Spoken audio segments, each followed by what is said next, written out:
the reader will come back to the basic features.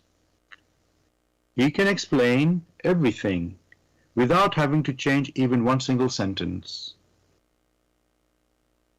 The word of the Grail Message lives, so that it permits only those people who really carry the honest desire in their souls to find abundantly. All else is automatically rejected by it. For the arrogant and those who seek superficially, the message will remain the book with 7 seals. And I'd like to give you one more quote from the author. I wish to fill the gaps which have so far always remained unanswered in the souls of men, and which never leave any serious thinker in peace if he earnestly seeks for the truth. So, dear listeners, just to remind you, the topic we're discussing tonight is enjoy life at your desire, in the way the creation gives it to you. I'll say that again. So the topic tonight is enjoy life at your desire in the way creation gives it to you. You're welcome to join us with any questions or comments. The number to contact us on our UK number, it is 079 39 641 958. Again, you can call, text, or use WhatsApp. And if you're outside of UK, it is 0044 79 39 641 958. Again, you can call, text, or use WhatsApp. Gregory, just to go over the title again, the topic tonight. Enjoy life at your desire, as in the way creation gives it to you. So there's many words there. I think we know, as you know, Gregory, I like to look in the dictionary, the meaning of the words, so the key words. So enjoy, I think, is self-explanatory. And then another key word there is desire. So I have checked that in the dictionary, and I found it says desire is a strong feeling of wanting to have something or wishing for something to happen. Would you say that's a good definition, Gregory, of desire, the word desire there?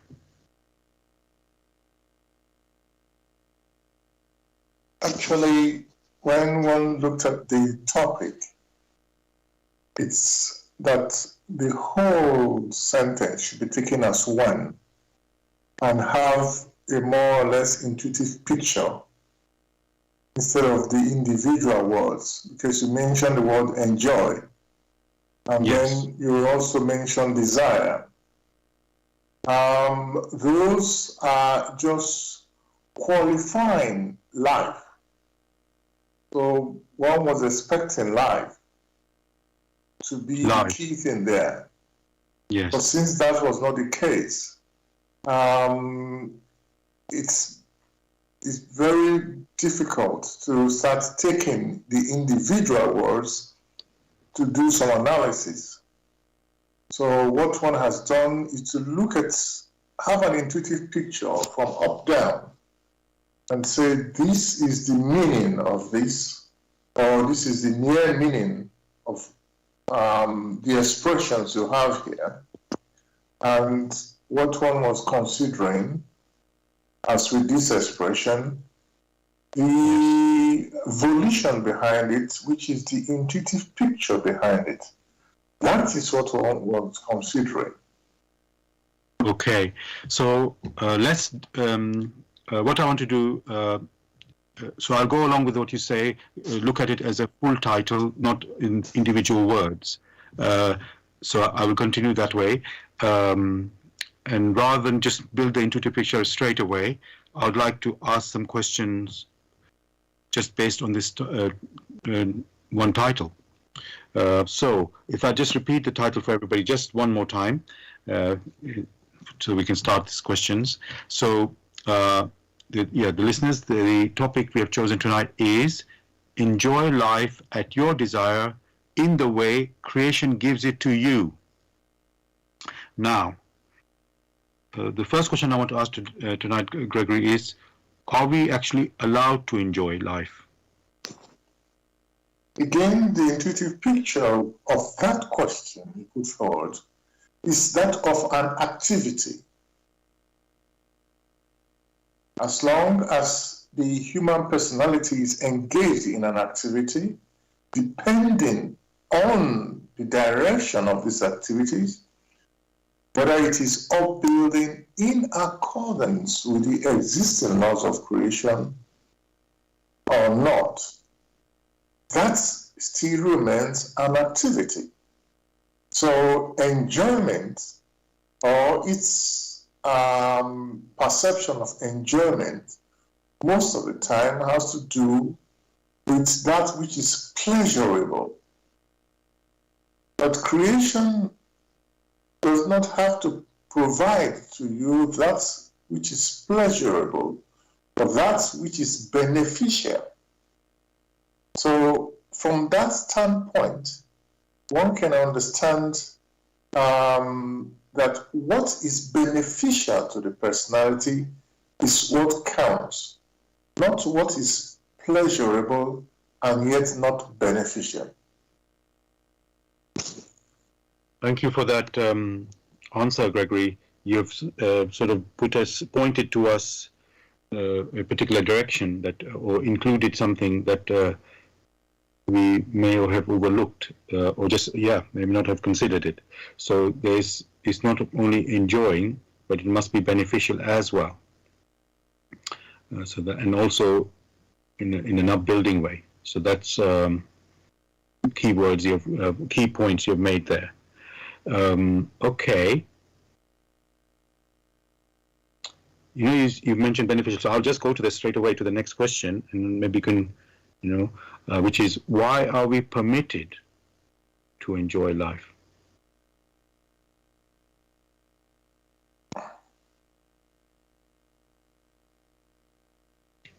Did you hear me there? I just said, yes. Why are we permitted to enjoy life? Well, the question, why are we permitted? Again, one must examine the aspirations of the human spirit or of the human personality. That aspiration of trying to know more. That intrinsic drive is always there to explore and know more than more of its capabilities or of the capabilities of the environment in which it is in. And that's what drives it in the first instance. But deep down within the human personality is striving to understand, deep within it in the first instance, those features which, in quotes, have been hammered into it, those talents which it has, which needs unfolding. It is those that drive it to investigate further in order to come to a proper understanding, first, of what surrounds it. That means to come to a proper understanding of the externals, the neighborhood, and then subsequently in unfolding or in the process of unfolding its talent, it becomes, or it tends to what one will refer to as being self-conscious. So in the first instance, there is this consciousness of the neighborhood, of the environment, and then the self-consciousness, which is consciousness or having grown those innate skills, those innate abilities, which have been sown within it, in allowing it to come to fruition through further activities. Thank you for that picture and answer, Gregory. As we're building, as we go in this discussion now, so you brought another point there, becoming conscious and even self-conscious. So it's a process. We can see that. Now, and I'm just thinking also, Gregory, just reflecting on what you've been saying so far, there's also, it has to have benefit. So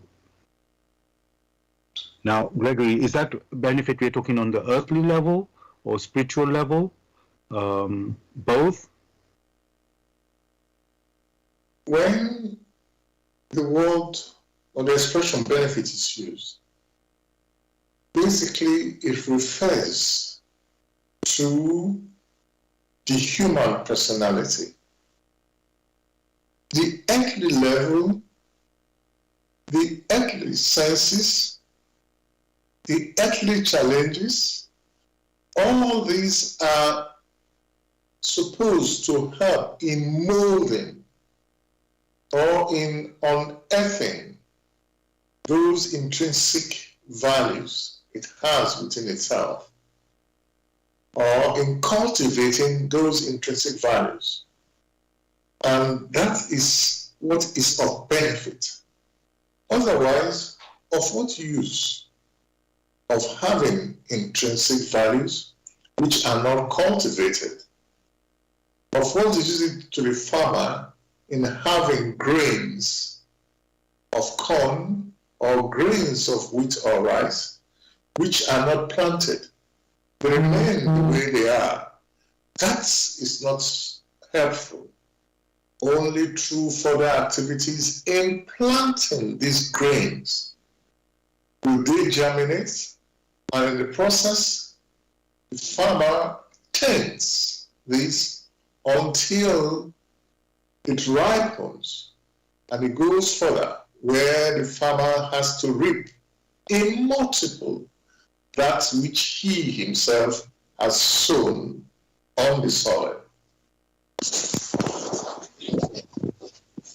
Thank you again, Gregory, for your answer and the picture you're giving. We seem to be building and building, so this is certainly very, I would say, helpful for our understanding. Now, I'm just wondering, to continue with the rest of the title, looking at them. Yeah, I will go there. I will go there now. So, just again, listeners, just to remind you once more, the topic we're discussing tonight is enjoy life at your desire in the way creation gives it to you. So, now, Gregory, what do we mean? What does it mean by saying in the way creation gives it to you? Very simply, one can already see that there are some returns or there are some traits which are flung through the activities in creation or through the activities in nature. Some traits approach the human personality. The higher picture one can see there is that which is a return from creation, or those traits which creation allows to approach the personality. However, these traits that approach the personality do not come in a haphazard, uncoordinated pattern. That means they are not random. The human personality in one form or the other, must have given rise to these traits. Just like the farmer must have gone to the farm to plant either rice or wheat or some other grains, and the returns are a multiple of it. So what creation gives back or gives to the human personality is only what the human personality has, one way or another, initiated through its desire to experience. Thank you for your answer, Greg. I'm just trying to follow what you've said there.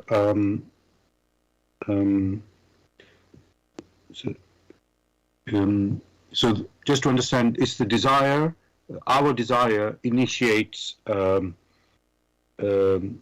creation responds to us. Is it right?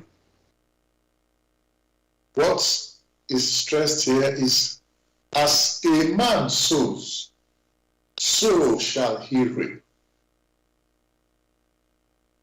Right, yes. Yes, that's one we have heard of it before, and it's making it simpler. So that is, yeah, it's easier to see that. What you sow, you shall reap. So, okay. But Gregory, I don't see the point, where the benefit is coming in, because this sounds very neutral. What you sow, you shall reap. You know, you just sow something, you get something. But I don't know where the benefit is there. Is it just we are just meant to sow and then we always we just reap and that is a benefit, or is there something more than that? Because it doesn't seem like. Can one imagine a scenario where one sows and does not reap? Will that be a benefit? However, when there is an initiation or a sowing and there are returns, then the personality is in a position to examine that which creation has returned to it. That is beneficial. Whereas the first case, where the personality sows and there is no response, no returns, that scenario is not beneficial. So, as one will have it, in the processes of creation, by processes in creation, one is referring to motion. Motion, which is a law in creation. Intrinsic motion. By motion being a law in creation, one refers to two basic motions. That which is translational, in which there is a movement from one place to the other. And there is a second category, which is reflective, which is one sows something and one also reaps something. That's cyclic nature. So there are two basic categories. That which is cyclic, in which, to put it bluntly, in a more intuitive sense, that of reciprocity or that of reciprocal action. This is a law in creation which ensures that there is continuous motion in creation. And it doesn't stop. Like as many will have it, where they may sow and there is no reaping. Because that law of reciprocity is an intrinsic feature in creation, has always been, then it only stands very clearly that creatures in creation can only survive basically through this law of reciprocal action. Therefore, it is of benefit that they survive continuously. through this law.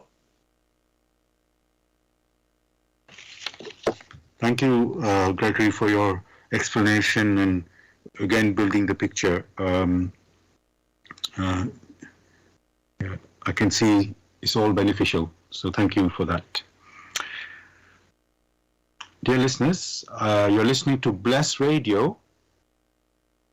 It's the Tuesday evening spiritual discussion program from 6 p.m. to 8 p.m. The aim of the show is to introduce you to the spiritual knowledge in the light of truth, the Grail Message by Uprushin. If you are interested in knowing more about the Grail Message or want to get a copy of the Grail Message, you can go to this website, which is www.grailmessage.com. I'll spell that.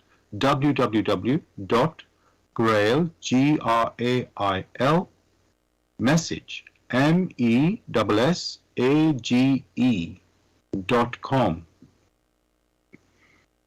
And the topic we're discussing tonight is enjoy life at your desire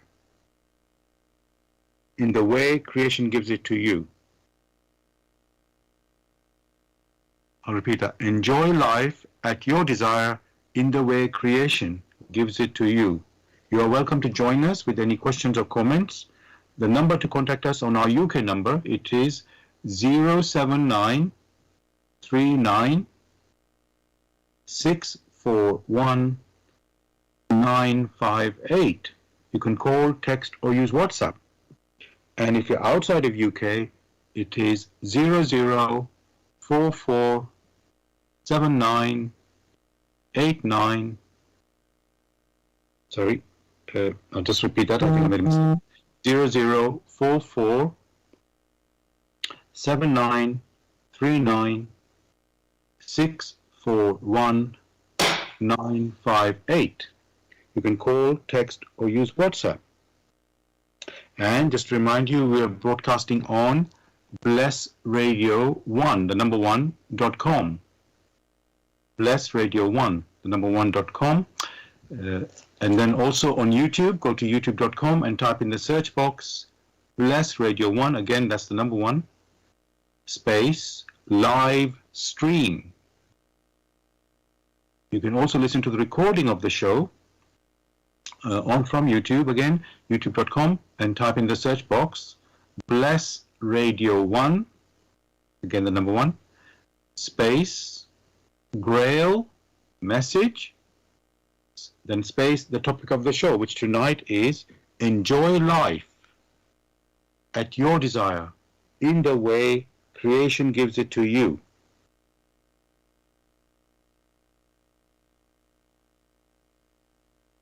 Gregory, every person is different. So does it mean that when, let's say, two people have the same desire,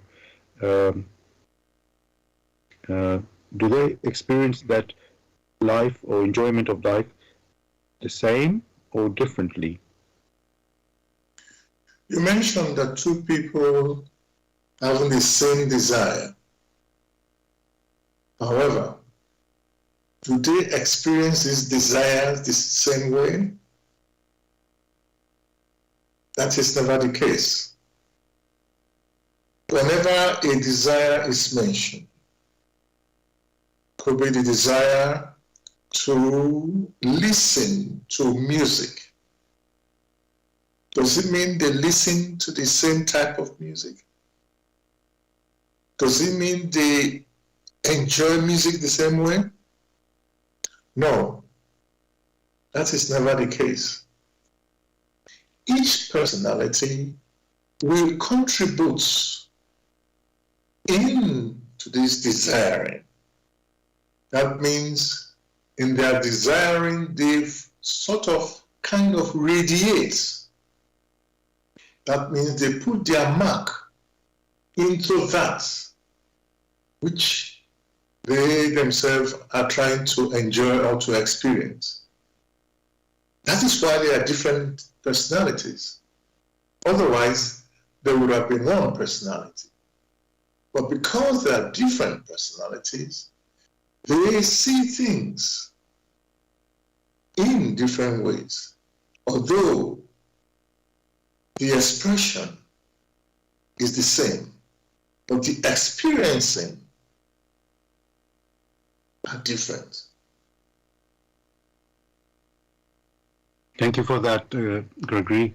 I know it sounds like obviously it must be different, but just it's good to sort of, check it, you can say.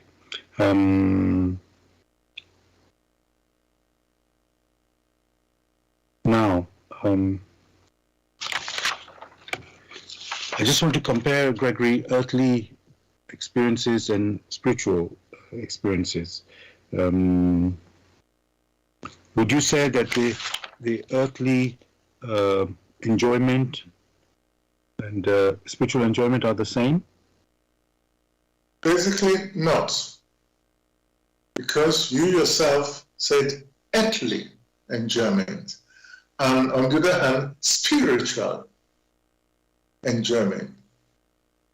That which is of spiritual pertains to the spirit, and that which is of earthly pertains to the earth.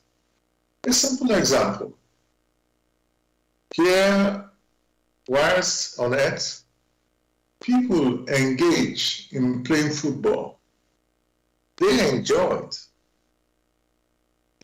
What would be the spiritual counterpart of football? Ask yourself this question. No. That which is of spirit strengthens the spirit. That which is of spirit is a part of its intrinsic journey to get to know the different parts of nature, different parts of creation, through sending into these parts strong radiations, and in accordance with the law of reciprocity, creation now returns that like an echo of what it has desired. Whether it's able to enjoy it or not depends on the state, on the spiritual state, or the spiritual maturity of the human personality. Thank you for that, Gregory. What I was thinking, Gregory, let's say example that you quoted for let's say earthly was football, playing football, and people enjoying that, and that will, let's say, enjoying it and being happy, and spiritually, would there be no effect on the spiritual level for playing football? That's what I just would like to clarify that. Or is there just one is an earthly activity and one is a spiritual activity? So, I mean, they're not the same. Is that what you're saying? What is stressed here is that which is earthly ends here on the earth. It satisfies the senses. It satisfies the concept of enjoyment as seen here on earth. Whereas that which is spiritual is of benefit to the spirit. So that which is earthly and is enjoyed by people on earth does not mean it's of benefit to the spirit. There are many who, in their activities, enjoy torturing of other human personalities. They enjoy it because of their intrinsic depravity, or they have allowed themselves to be depraved. There are some who, in their activities, have become so indolent. They do not strive to know more than their current surroundings. They are spiritually indolent. Now, but on the earthly sense, they can be as agile, right? They can be full of activities. But do these activities have any strong impact on the spiritual? Absolutely not. A simple example one may take, look at that which is politics, where many, all they care about is their personal gain or their personal earthly gain and of no gain to their neighbor. But the law remains the same. All for one, one for all. If you again look at politics, where in gossips, many are prepared to tear down others, where vanity has become the order of the day. Is that of benefit to the spirit? Yet, it is of benefit, in quotes, in the earthly terms. So that which is of benefit to the spirit is different from that which of benefit to the earthly concept, which has been so narrowed down. Thank you for that, Gregory. The next question I have is you've sort of covered it slightly in your previous answer, but I want to still go and ask that. So, can we really enjoy everything? You know, some people see free will as giving total freedom, but is that really true? Because one man's freedom is an encroachment on another man's freedom. So,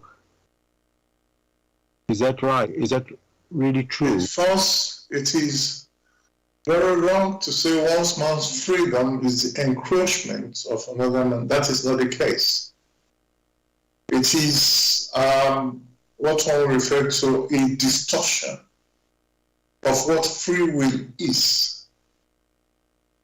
For free will has to do with the intrinsic ability of the human personality to make decisions.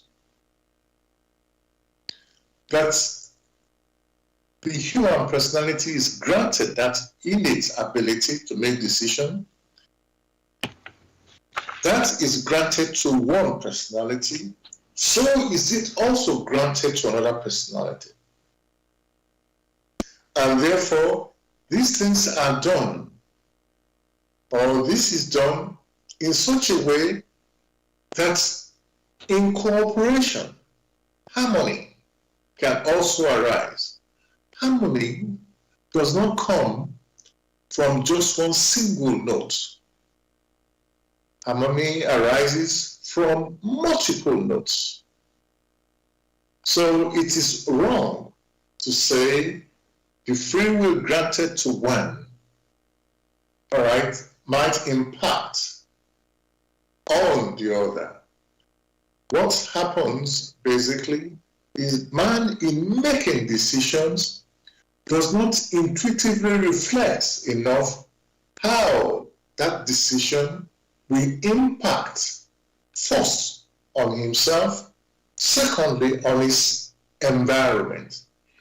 By environment, not only the physical environment, but also on the non-physical environment, by which I mean the ethereal environment, the animistic environment, and the spiritual environment.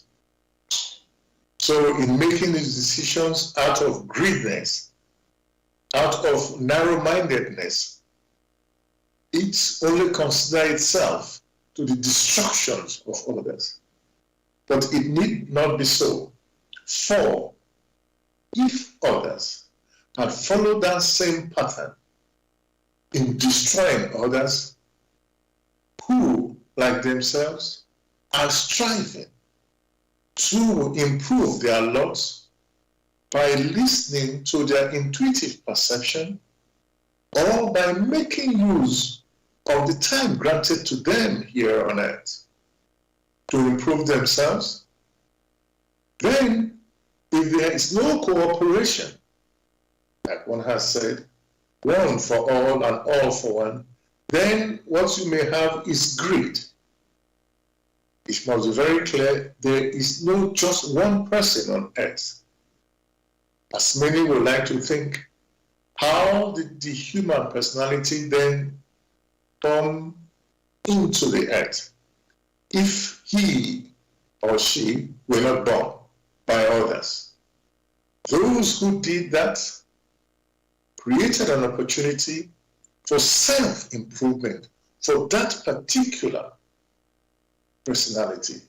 So did others. Thank you for that answer, Gregory. I'm just reflecting on that. I've got another sort of question on this now. Can one enjoy too much? Is there a limit? You know, is something you really like and you want to keep going? Do you enjoy? You know, like, I don't want to give an exact example right now because there's 100 and 1,000 examples you can think of them. But basically, can you enjoy something too much? Well, it has to depend what that thing is. If one is talking of tranquility, if one is talking of diligence, if one is talking about or referring to kindness, if one is referring to the virtues, can it be too much? Okay, let me give you something alternative. That doesn't look like too much, what you've given the example, but let's say you like food, you really enjoy the taste of food, and you keep eating more food. I mean, maybe it's such a silly example, but can you enjoy? Yeah, can you enjoy that too much somehow? Well, in the first instance, there is a limit to the capacity of imbibing so much, of eating so much. The space is limited. The same thing with drinking. All these are limited. And the impact of such, a cup of coffee is okay. 2 cups may be okay. 10 cups of coffee, then you start asking yourself questions. For the one who wants to take 50 cups of coffee, then you have to send him to mental institution. For that will not be right, because the feature, the intrinsic features of the properties which are possible for the human personality have their limits. Thank you for that.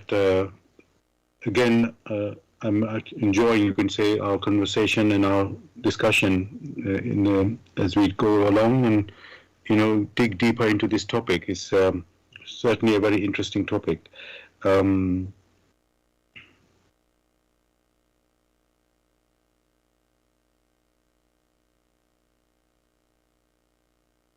Now, Greg, I'm going to look at the other way. What if somebody doesn't sort of enjoy life?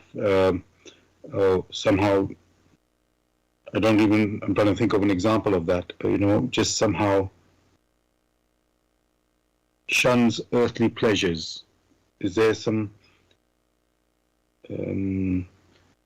what's the impact of that? Is it possible to shun earthly pleasures? Like some take pleasure in taking a walk. Some take pleasure in working very hard. Again, the direction of an activity is only done by man. So how can one shun that which is involved with motion, which motion is of benefit, not only to the physical body which he uses, which he needs here on earth, but also to the spirit. For in keeping the body in prime condition, those senses which it needs as channels to take the external impressions are then taken in the proper way, then that person must be happy.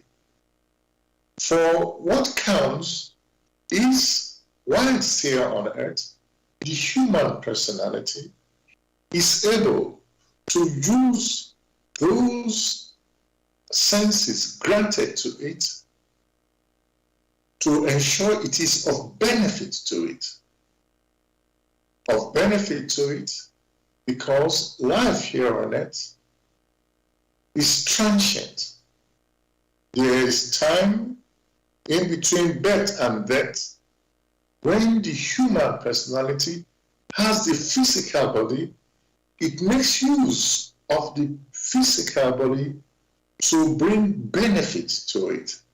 Else,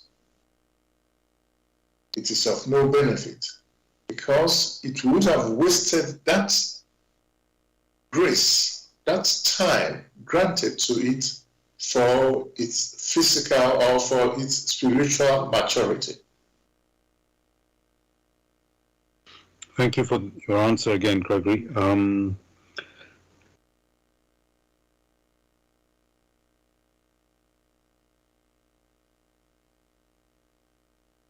We've mentioned that we should, let's just repeat the title again for the tonight's show, which is Enjoy Life at Your Desire in the Way Creation Gives It to You.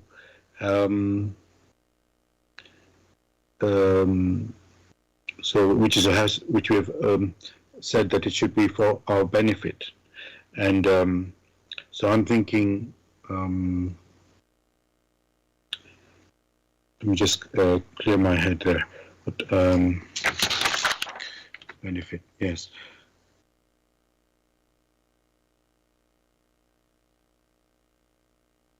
Okay, so we talked about let's say the laws, natural laws, which we have mentioned in our previous shows as well.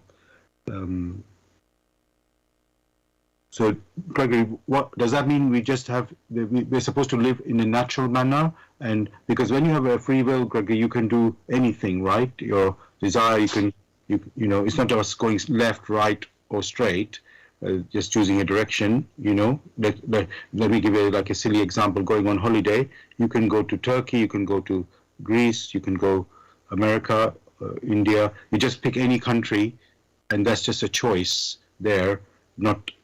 And everywhere there will be some benefit there. So it's not about that type of choice I'm thinking of, Gregory. What I'm thinking is like a moral thing where you. I'm trying to think of an example actually, where So yeah, the freedom we have.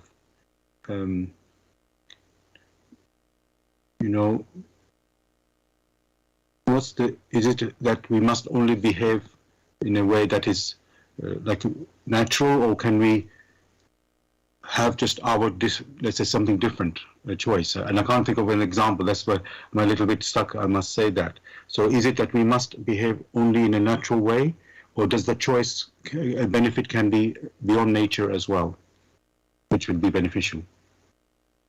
I hope I do understand what you are referring to. But in your disposition, in trying to ask a particular question, you have to carefully reflect and select the proper expression to use. It may not yet be very clear to you. That is a clear demonstration of free decision. Free in the sense that you have before you a set of expressions that you can put together to express what you need to express. In creation, creation provides the human spirit with basic elements or with basic substances. These substances or substantiality is what it uses in creating forms. The creation of forms is about structures, as you have in a language. So, in creation, you are free to use the basic elements which creation makes available. Of course, you cannot use that which you do not have. You can only use that which you are aware of or has command of it, or what creation provides to you, not what creation does not provide to you. Therefore, there is a choice. The choice of selecting that which is available, not that which is not available. That which is available in accordance with the laws of motion, in accordance with the laws of creation, of which reciprocity is a key, of which resonance, or put it in the different formats, the attraction of homogeneity is possible, of which gravitation, depending on what you yourself have chosen, depending on the lightness or on the heaviness of these expressions, you are able to build a structure, which structure either swings in creation in accordance with these laws, in which these structures will last for a very long time if they are harmonious, or before long, these structures will collapse of themselves. That is a choice of the human personality. The possibility to make free decisions. Just as you yourself were talking, and just as I myself am discussing, just as any other person may or may not choose. Not choosing itself is a choice. Therefore, the human personality has free will. Which free will it cannot deny, because the human personality is not bound to its spots. It has that intrinsic free will to be able to intuitively make a decision, to be able to make a decision in its thoughts, to be able to make a decision physically. These are the areas where the free will holds. In between, there are also possibilities. Therefore, the human spirit again and again is free. However, having made a decision, having selected a structure, having built a structure, that is equivalent of planting a seed. Creation is in motion. Just like the farmer goes to the farm and plants a seed and returns through tending it. Just like we, in our thoughts, tend that which is good to fruition, or tend jealousy and vengeance to fruition. For these are channels that we donate or supply energy to. And therefore, sometimes they grow or they do not grow, depending on our inner state. So also recreation, in accordance with reciprocity, that which we ourselves have sown, return to us. Thank you so much for your answer there, Gregory. Again, building on, extending what we've been discussing and clarifying things on the way as well. Thank you for that. Dear listeners, you're listening to Bless Radio. It's the Tuesday evening spiritual discussion program from 6 p.m. to 8 p.m. UK time. The aim of the show is to introduce you to the spiritual knowledge in the light of truth, the Grail Message by Abdrushing.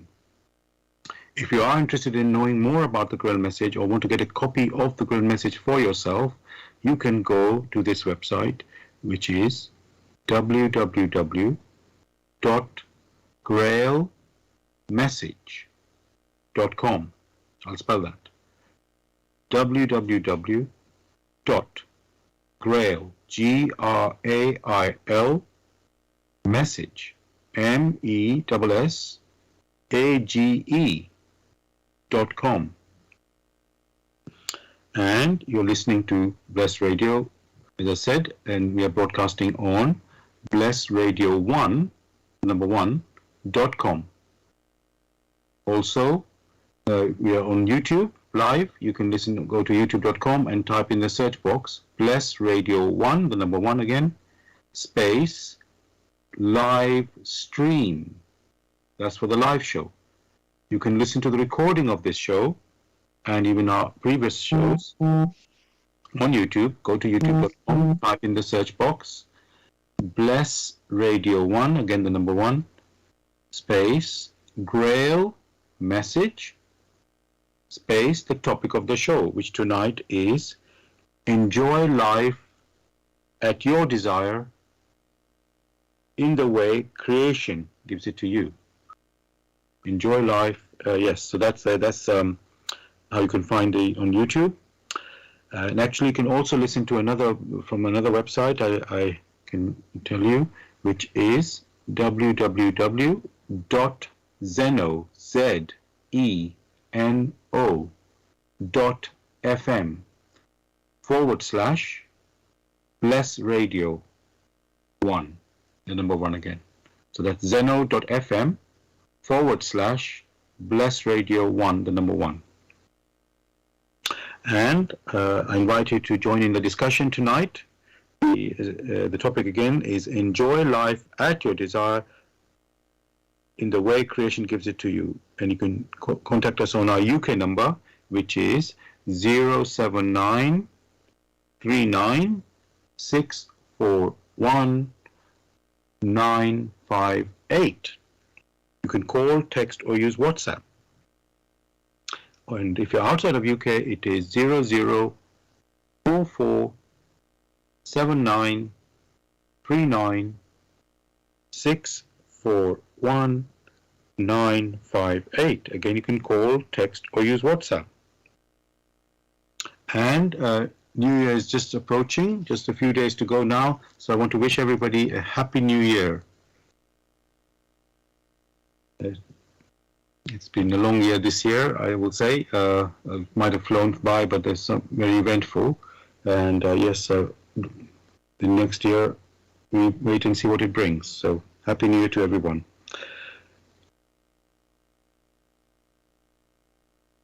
Gregory, I would like to read something from the Grail Message in reference to the topic tonight. And this is from a lecture called A New Law. That's in the Grail Message. I have told you, at your desire, you are allowed to wander through the creations, thereby becoming self-conscious. But in so doing, you must not harm others. in order to satisfy your personal desires. There is nothing in creation you would not be allowed to enjoy in the sense in which creation gives it to you, i.e., for the same purpose as that for which it is developed. However, you do not know the real purpose of so many things, and erroneously commit many excesses which are bound to bring harm instead of benefit. Thus, the desire to taste, to get to know, and to enjoy often increases until it becomes a propensity, which finally keeps you enchained and quickly enslaves your free volition, so that through your own selves you become servants instead of masters. Never let yourselves be subjugated through enjoying, but take only what is necessary in life on earth for the maintenance and development of the good things entrusted to you. You hinder all development by excess, no matter whether the body or the soul is involved. Just as you hold things up through excess, so also through negligence or imperfection.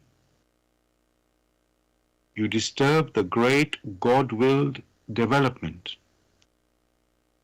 Everything which you now wish to do with the best volition to adjust and compensate for such mistakes remains nothing but patchwork, leaving traces of repair which do not look nice, and which can never be the same as one uniform, unpatched work.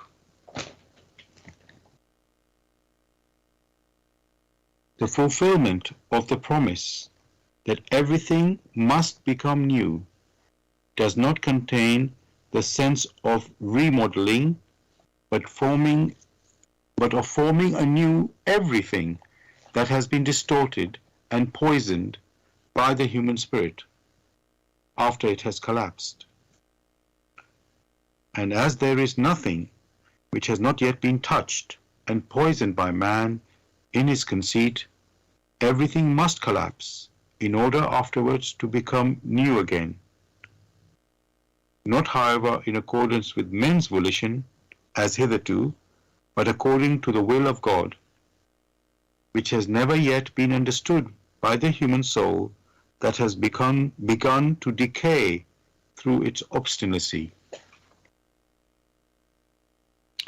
So, dear listeners, I just read a section from the lecture in the Grail Message called A New Law. And which is in connection with our topic tonight.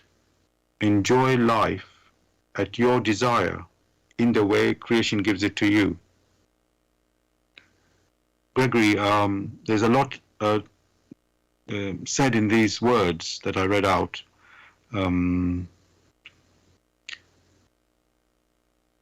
There's the word development. Well, there's so many words, but development is one part there. So it shows that we are developing, and also it mentions about, you could say, this life on earth is like a part of our responsibility of maintenance, maintenance of the environment, you can say, around us. So what I want to ask there, Gregory,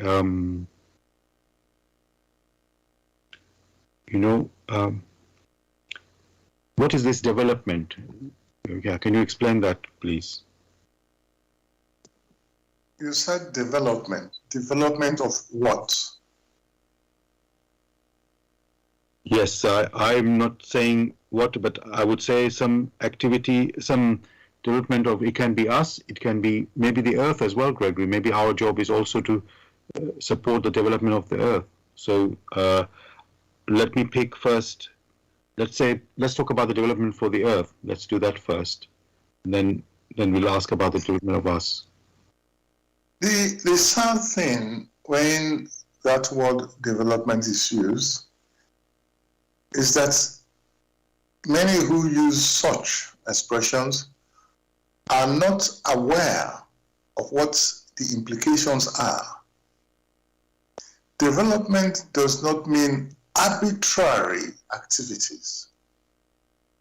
The right development must be putting together, forming unions and alliances of what already exists in accordance with the laws of creation. That will be the right development. Else, it is not right. In that the radiations which are then produced through such unions or alliances tend to annul one another. That will be the wrong development. As in the case where plastic is being produced en masse, yet that thought was not given to it how this would decay. Whereas in nature, as you will find with the plants and animals, the decay is not far off. A time is given for the decay. So, in the products or the activities of man, we have certain unions that have been brought about which persist, and they do not help the so-called immediate environment. These only came about first through the thoughts of men. For before you find any development on the outside, men must have thought about it, formed unions, formed opinions, researched and joined all sorts of substances, whether helpful or not helpful. Again, we should not forget, it is man, through his activities, who produce all this explosive to kill one another. It is man who produces poison to kill other human beings. Even if these human personalities have not done anything wrong to them. So, when that word development is mentioned, then it should be that whatever the activities of the developer, it should be that these activities do not impact adversely on their neighbors. By adversely on their neighbors or on their neighbors, that does not mean only the human personality one sees. There are plants, there are animals. These also are our neighbors. And even when one excludes the plants and the animals and the human beings, before the human personality incarnated on earth, there were the nature beings who brought the earth into being. They brought the earth into being through the instructions and the power and the love of the Almighty. they brought the earth into being, such that the possibility is granted to the human personality as a spirit gem to be able to experience, grow strong, and go back to its origin, the paradise of man. These nature beings are also our neighbors. So, when we, in our activities, act in such a way that are not complementary, that are not harmonious with the laid down principles, the laid down will of the Almighty, then we are violating that which should be of benefit to the human spirit. That is what is referred to. And if, on the long run, in the creation of forms in accordance to our own will, if the structures we have set in place are not in accordance with the will of the Almighty,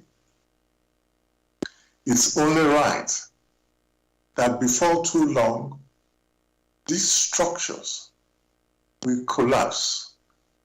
And for those who gave rise to these structures, unless they have so improved themselves and moved away, these structures will collapse upon them. Thank you so much, Gregory, for your answer and explanation. You know, we don't live alone, and obviously we know that, but we make our own decisions, how we, what we want to do. But do we really consider the things around us? Maybe at most your fellow man, in not even every situation, but let's say maybe even only the immediate family, let's say, is probably the main concern, and in governments maybe a little bit more. So it's not in their interest maybe. So, but obviously we live in let's say, a world which is, let's say, yeah, even living in nature, when we don't really look at it in that way, I will say, just from the self-interest, it seems we live. So, Gregory,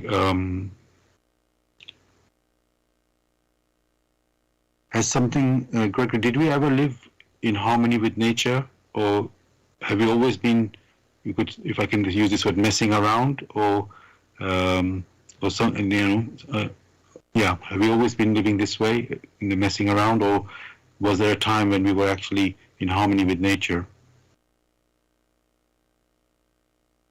Of course, there were times at the beginning of time when man incarnated here on earth, when man was dependent on the guidance of the nature beings, where we were in harmony with the laws of nature, and things proceeded rightly. There were times when many allowed themselves to perceive the guiding principle. This guiding principle, which basically is of spirit. This guiding principle are the spiritual laws, which one may also call the laws of nature, because nature arose out of it. At that time, quite some time ago, yes. But as time went on, one can see that that is not the case. For if that were the case, why do we have so many world wars?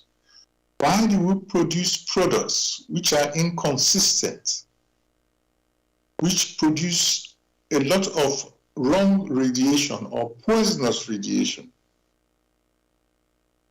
That is the case.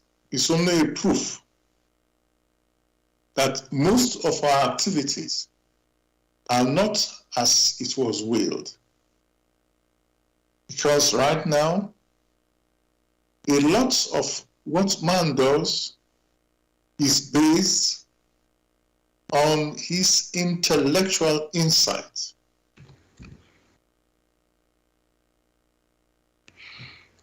Thank you for that answer, Gregory. I was also thinking, if you imagine in the early man, there's even a small population. Since those times we have multiplied, and now we are 7-8 billion. The early man, I don't know which state we should go to. Maybe, let's say those early civilizations, maybe 3,000 years ago, or whatever, there was smaller population, Gregory, and so our impact was smaller. Yes, of course, we don't have the technology that we have today as well, so that also, could say, didn't impact so much because of that. Is it purely, Gregory, is it purely that, has population got anything to do with it? That's part of my question there, with the impact of man. And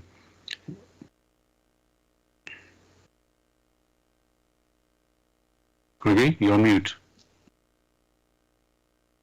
Hello? Hello, yes. When you refer to a population, yes, one is referring to the opportunities granted for the human personalities to experience, and after some time to sever themselves and go back home to their origin, either as self-conscious human spirit, or they go back as unconscious human spirits the way they started. So it is only the opportunities given. However, what is very clear, in the global village which we now have, influences from one part have an influence on the other part.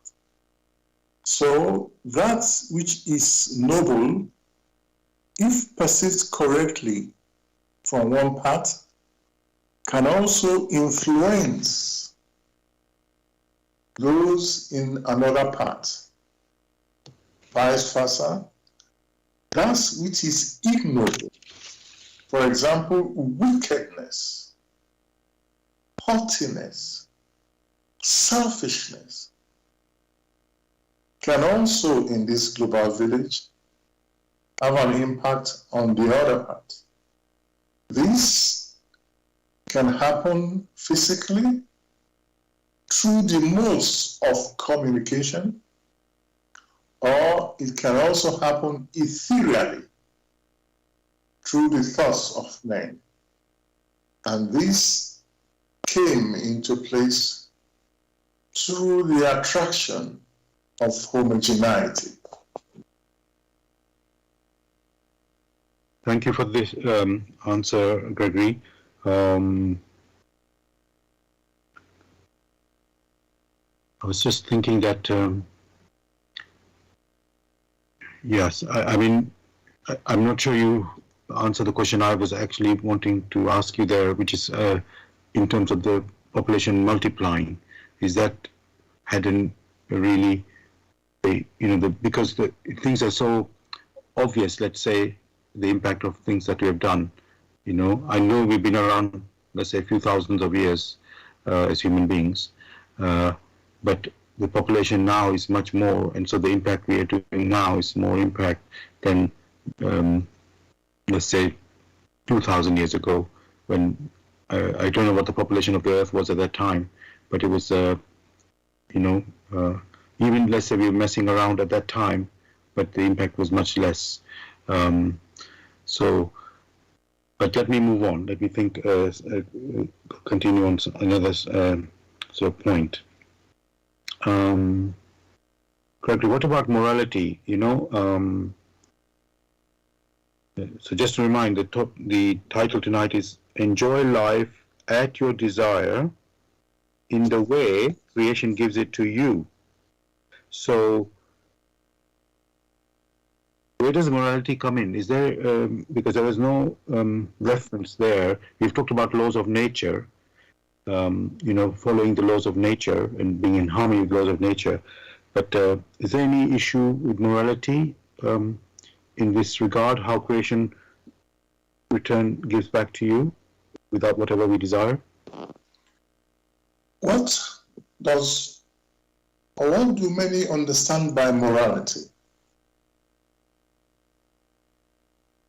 Or the lack of morals? Morality has to do with the ideals which has been granted to human personalities, which are tied to the virtues, which virtues are only granted to the human personalities in order to mature.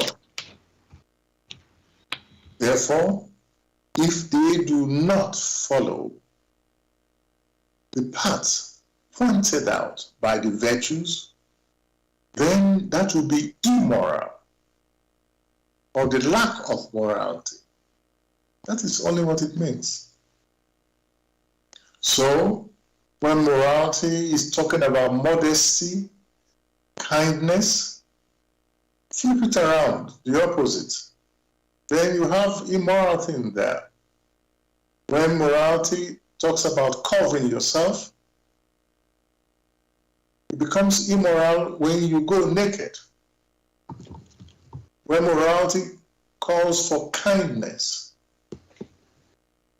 flip it around. You have selfishness. So that word morality must be understood first and foremost from an intuitive point of view. Actually, whatever expression there is, if one does not strive to understand these expressions in the sense that the impressions, by impressions, one is talking about the intuitive impression or the intuitive perception. If one does not strive to see that picture in the language, then it does not benefit man.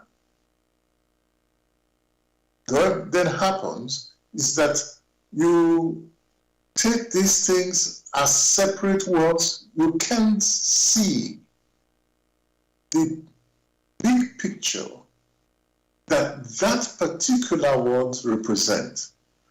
You limit it to certain areas.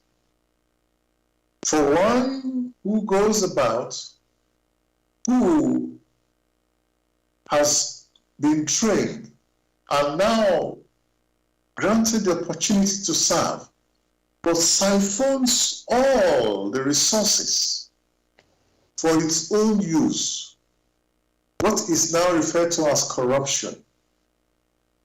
We wouldn't say that person has a lot of morals. So that word morality must be seen in a wider sense, not in a very narrow sense, as many would like to hold it and tie it to that which is sexual or some other things. Thank you again, Craigie, in your answer there. It's just we're looking at different angles, and in the end, we realize, or when you talk and respond, then it becomes clear that let's say there's a bigger picture that we must always be looking at, and that sort of sets us on the right road. So thank you for that. Dear listeners, You're listening to Bless Radio. It's the Tuesday evening spiritual discussion program from 6 p.m. to 8 p.m. UK time. The aim of this spiritual discussion program, the aim of this show is to introduce you to the spiritual knowledge in the light of truth, the Grail Message. And if you are interested in knowing more about the Grail Message or want to get a copy of the Grail Message, you can go to this website, which is www.grailmessage.com. I'll spell that. www.grail, Grail, message, MESSAGE.com. And the topic we're discussing tonight is enjoy life at your desire in the way creation gives it to you. And you can join in the discussion with any questions or comments. The number to contact us on our UK number, it is 079 39 641 958. You can call, text, or use WhatsApp. And if you're outside of UK, it is 0044 79 39 641 958. Again, you can call, text, or use WhatsApp. And we are broadcasting on Bless Radio 1. That's the number 1. So that's Bless Radio 1, the number 1.com. Also, we're broadcasting on YouTube. Go to youtube.com and type in the search box Bless Radio 1, again the number 1, space, live stream. And you can also listen to the recording of the show the next day. Again on YouTube, go to youtube.com and type in the search box Bless Radio 1, the number 1, space, Grail Message, and space, the topic of the show, which tonight is enjoy life at your desire in the way creation gives it to you. And of course, you can listen to our previous shows, other previous shows as well. And just another website you can go to for our live broadcast, which is the website is www.zeno.fm/Bless Radio 1, the number 1 again. Now, Gregory, you talked about intuitive perception there when we were talking about morality. Yes, what is this intuitive perception?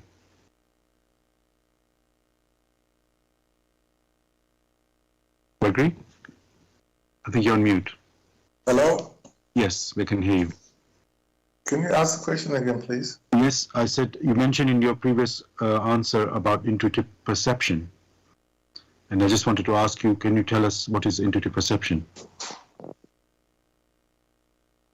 The word itself should explain it all.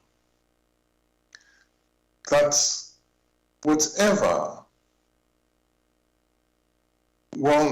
activities that manifests here, and you are able to perceive with the 5 senses, that is with the earthly senses granted to man, that is an expression. So the manifestation of something acts like an expression, and you only come to an appreciation through the 5 senses. Behind any expression is an impression. That impression, which the effect of which the five senses are able to appreciate that impression which lies behind. One can put it differently when it is said things like a tip of the iceberg. The tip of the iceberg is what manifests visibly, which we are able to perceive with our five senses. The other part lies in. It means that impression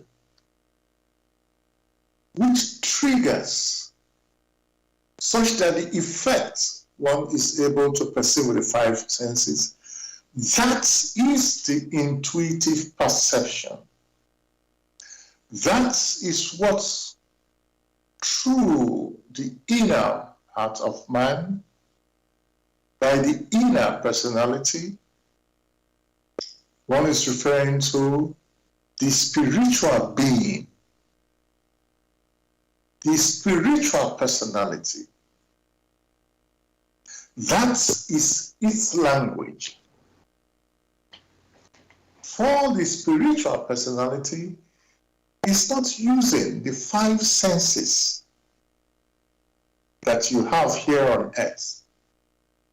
Those five senses here on earth are only channels which pass on impressions to the personality, or which receives impressions from the personality. So that is the intuitive or the intuition which man refers to.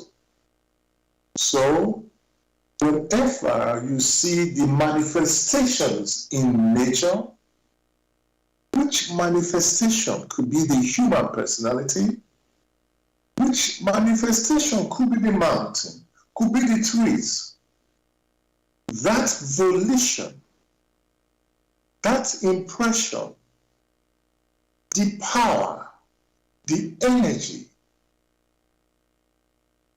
that category of energy, that category of power, that makes it to be, that is the intuition that one refers to here. However, to have a thorough grasp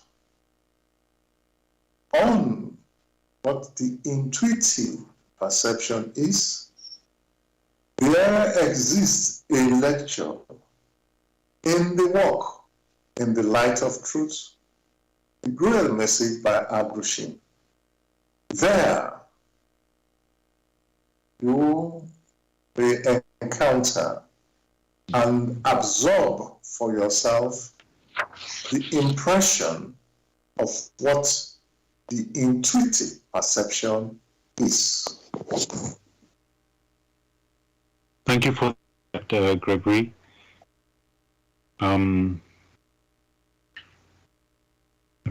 There's a few things I'm wondering what one question I should like to ask you now. Okay, I'll go to this one right now. You know, we're talking about enjoying life. And I would say we mean in this moment now, enjoying the present. But what about, Gregory, looking at our past, and enjoying our memories?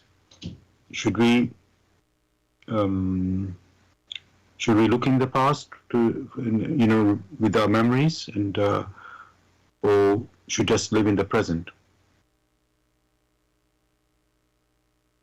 As a matter of fact, due to motion, due to reciprocal activities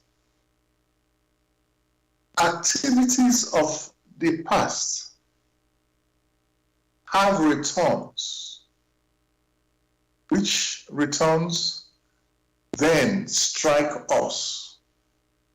These returns are in accordance with the law of reciprocal action, that intuitive law one had always quoted.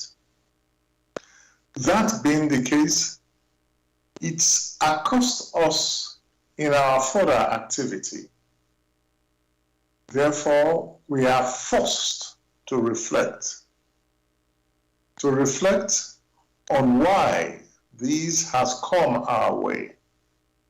Part of the reason one is stressing that each personality must have an intuitive picture, that in holding those traits, in the quiet reflection of the past, of the recent past, that means of the present earth life, or of the past, that means in previous earth lives, the returns are bound to come seeking the personality in order to make available to that personality that which he himself or herself had once woven.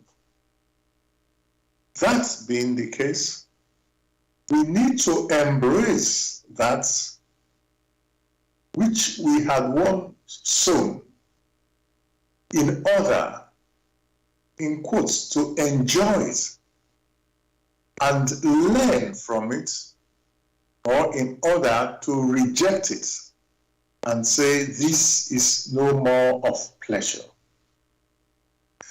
That is only possible when, through our further activities, we have matured to an extent where certain returns as radiations are unable to touch us anymore, because we have matured to that extent where we are not in tune with such bad vibes. Like many will say, I don't like that vibration. So, of course, that which had happened in the past, in their returns, or in the returning traits, will have an impact on our present situation. But that impact depends on us, how we open ourselves to such an impact, or we do not open ourselves to such an impact, depending on the level of maturity. The level of maturity in accordance with the laws of creation. That's place us at a particular level, such that when those vibrations return, we have matured to such an extent that you are not in tune. Similarly, or very similar to a radio, where the vibrations going around, you cannot tune into it, so they don't have an impact on it. So that is how these things go, in accordance with the laws of creation. Of course, we can reflect on the past, but in doing that, one should not forget the present. Thank you for that, Gregory. And now I've got a question about the future. We have dreams. We are inspired by our dreams. Then, but should we enjoy that future potential possibility now, or is it really we should only enjoy it when that materializes? So what I'm trying to say, not to keep dreaming about the future. Should we enjoy that, or should we only enjoy it once the dream has been fulfilled, whatever potential it is, future possibility it is? The path to the future starts from now. Therefore, one has to prepare oneself. If one, however, ignores the now, that means the present,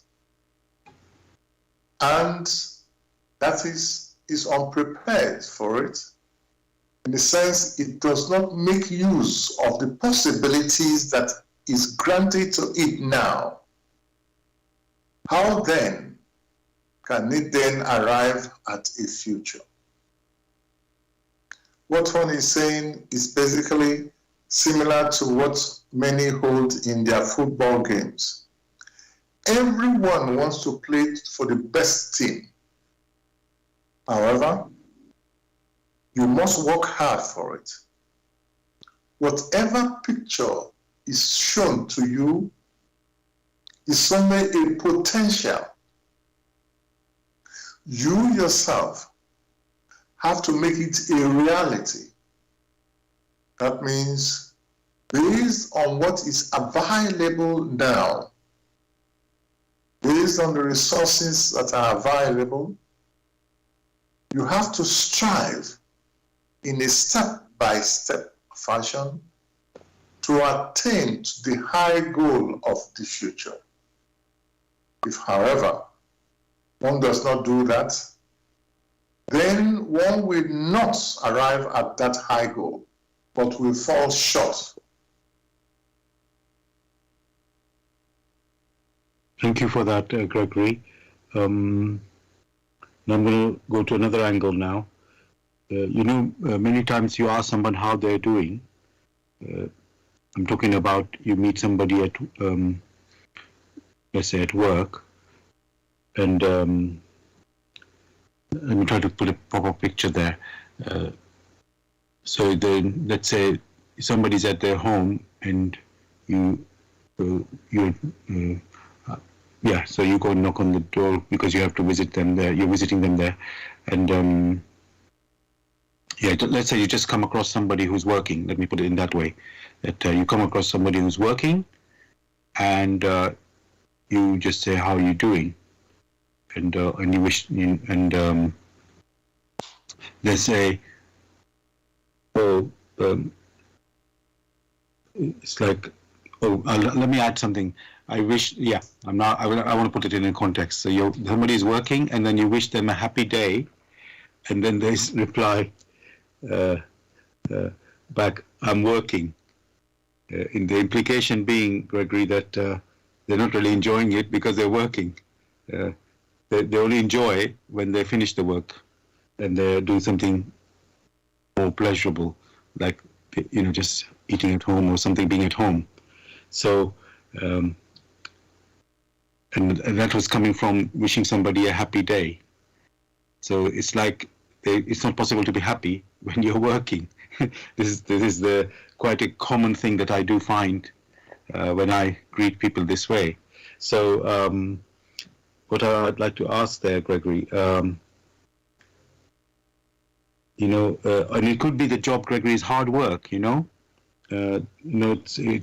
exercises your body and mind. So can somebody enjoy their work, Gregory, while they're working? Of course.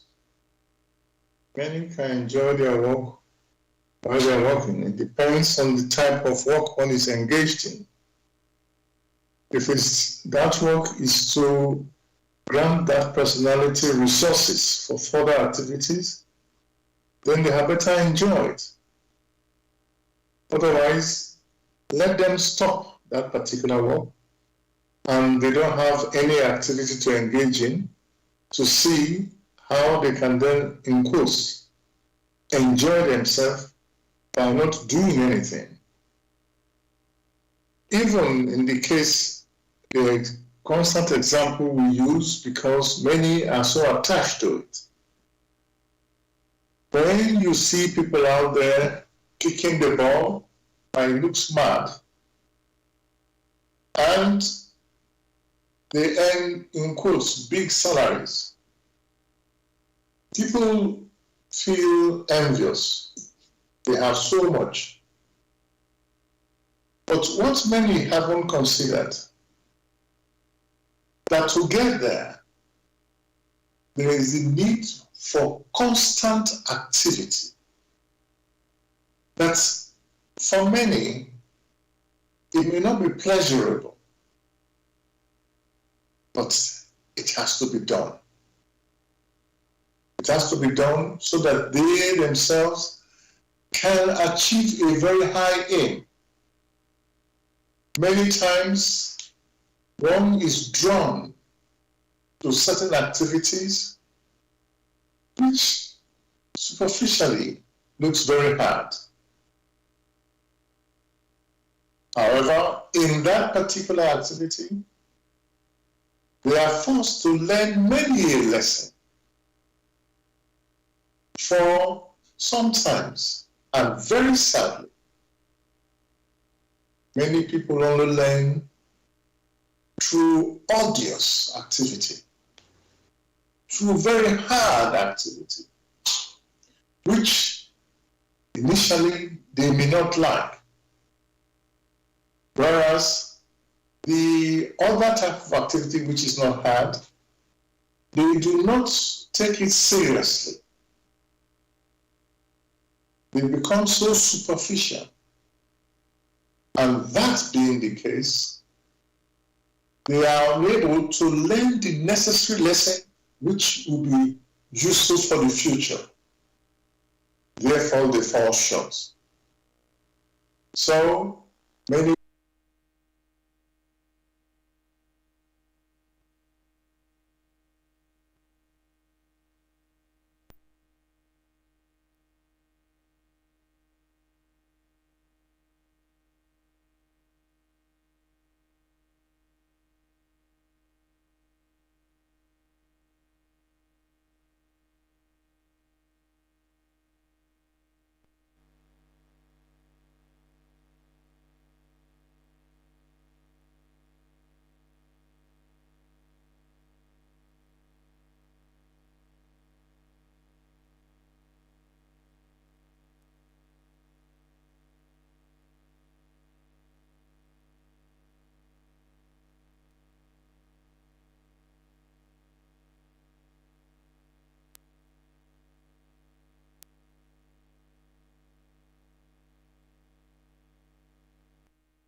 Oh, I'm just wondering if we lost the signal here.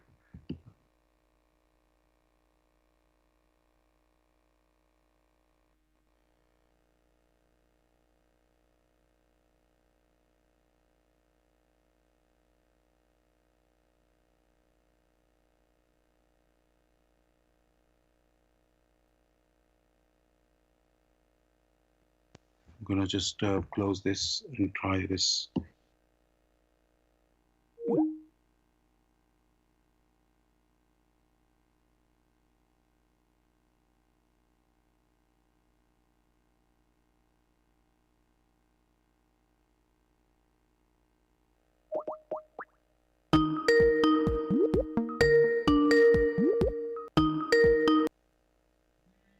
Oops.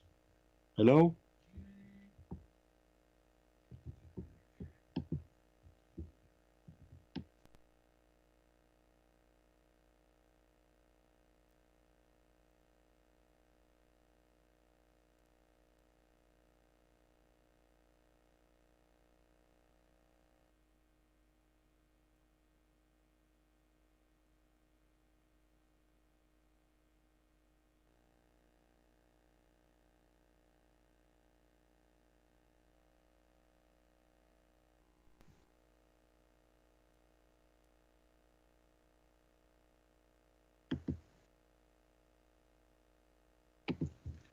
Okay.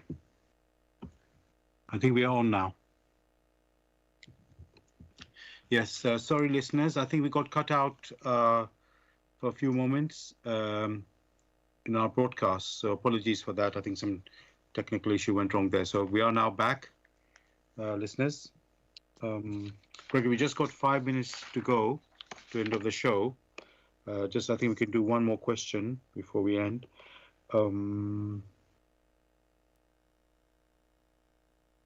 I wonder if we can. This is a long question, so I'm just trying to think if that's an appropriate one to do right now. Oh yes, here we go. Gregory, what about the will of God in regards to our, enjoying life? How are we to find it and follow it? We've talked about enjoying life, but is there something we must do to align with the will of God? How to find what is the will of God actually? How do we do that? Only those activities which are in harmony with the laws of nature, with the will of the Almighty, will bring benefits to the personality. Then that is joy and happiness. Else, it is not joy or happiness. Thank you for that. I would now like to end the show with the reading from the foreword of the Grail Message. And it's titled, For Your Guidance. The bandage falls, and belief becomes conviction. Liberation and redemption lie only in conviction. I'm addressing earnest seekers only. They must be able and willing to examine this matter objectively. Religious fanatics and irresponsible enthusiasts may hold aloof, or they are detrimental to the truth.